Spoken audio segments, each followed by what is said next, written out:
The issues of immigration, world peace, an end to poverty, as well as racism and discrimination in the United States are among the topics that Pope Francis is expected to address during his visit to the country.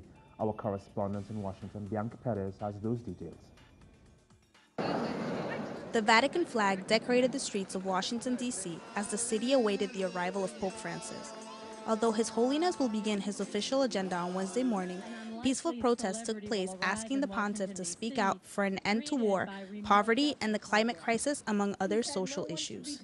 This action today is part of Campaign Nonviolence, and this is a national movement. There's over 260 actions going on across the country, the United States, this week as part of Campaign Nonviolence.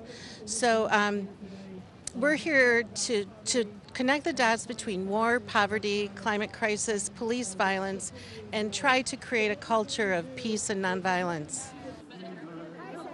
Dozens of activists marched to the White House displaying their campaign banners, hopeful that the government and the Pope would hear their plea. They are confident that the pontiff will express in his meeting with President Barack Obama and Congress the same messages that he has previously expressed in other nations he has visited. I think it would be a real shame if he doesn't say to Congress what he has said elsewhere. This is the nation that makes war. This is the nation that sells the weapons. This is the nation that drives the destruction of the climate. These social activists want a restructuring of the government in which the people's voices are heard and respected. What we would like to see is a whole new way of running our system. Right now, our system of government is controlled by the wealthy corporate financial elites who are profiting from the fossil fuel industry, from war, and it's all to the detriment of everyone on this planet. More protests are expected during the Pope's 48-hour stay in Washington, D.C.